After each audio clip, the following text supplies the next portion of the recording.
Okay, this one is called Gaza Stripped, and it's from In the Doghouse.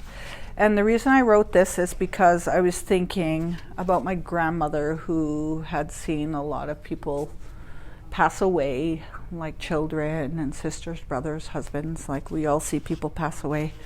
And then I was thinking about the wars that were happening on the other side of the world, and I was thinking pain is actually universal.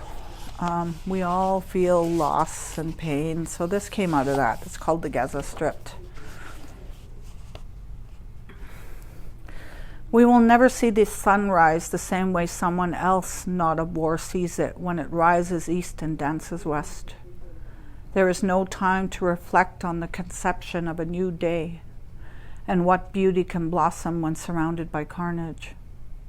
Waiting to either succumb or prevail, another day of eating our provisions and flower petals as we contemplate this and wonder how we ever ended up eating the same diet as our animals who are less of a threat to our impending demise. It is not a thought that enters their minds as they chew on flower petal stems and pollinous carnations. We wonder if we even have purpose, and if so, what it could possibly be, as we hide and steal away, searching for food in barren fields of dry bounty, dying and withering away in the mid-morning sun. Could creation use humanity to teach others lessons? And if that is so, how is one chosen to endure persistent fear? Loved ones lost, hunger and hopelessness, living in chants and chains as I gather my bug-eaten shrunken wheat to reciting words of possible redemption and the prevalence of good, silently begging the Creator and sending positive energy out into the universe, hoping to be spared so I may possibly make 1 ounce of difference for those who have lost their loved ones, those who have lost their lives, for those who have lost hope, and for those who have stopped dreaming.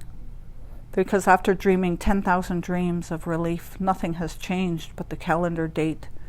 No one even wants to keep track of the days as they go by, repeating, "I can feel the hatred in their hearts," as they stare down at us, hating the very idea that we were born, loathing the thought of our courage and will to tread, and still want a full belly before we lay down in exhaustion. And we pray for the people who want to protect us, for if they don't, we don't survive. Even a tiny seed of hope to plant in our children's minds. What good is a seed of hope if there is nowhere to plant it? No one to watch over it, no one to feed it, no one to care if it grows. These 2 hands cannot stop the rising death toll. I kneel down, 2 hands on my head, begging for my loved ones to see another sky of diamond and to hold on just a little longer. After all, doesn't goodness always prevail, even in the face of enormous suffering? Life continues and new hopes are born. I want to believe. I have to believe.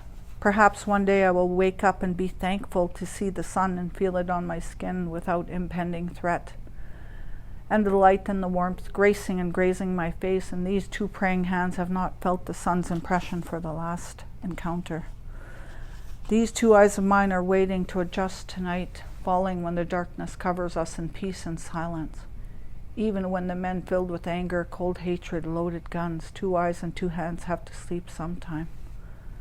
If only they could see what I see, feel what I feel, hope what I hope, and just stop for a minute to see human suffering as a catalyst that can bring about change, and persecuted death as a means to question why human sorrow, human loss, and killing in cold blood could ever be called anything but imbalanced perspective in the form of violence. Blood flowing down the streets, congealing in dust pools, the very thought of a creator, of a god, of somebody, of a higher power coveting hatred to fester and multiply, divide, fall, and become absolute, or cause his children to kill or maim another in cold blood, actually feeling that death alone was the only solution to divided thoughts, with hatred strewn about and boiled in their minds. Entrenched in false righteousness, as if anybody could be right in the biggest sin of all, judging me and sealing my fate, pushing position without permission, and unbalancing the true laws of Mother Nature. The cover of night slinks in like an unexpected guest, and the stars appear before me on black canvas, and I know I have lived another day in chance and change, redemption and sorrow, love and hatred, fear and reverence, begging for reprieve. I will never be a doctor and watch a new life unfold, wishing I was not born of suffering on the Gaza Strip. I will never see my mother and father smile for the coming morning when the sun plants itself outside our door. My mother has never tilled and planted a garden without the threat of gunfire or the hunger of her family piercing her heart, soul, courage, and the will to go on for just one more day. She whispers as she wipes her brow, just one more day. She has never planted a single rose and had the privilege to watch it bud and flower new hope and peace pushing forth in the brilliance of a peaceful sunrise.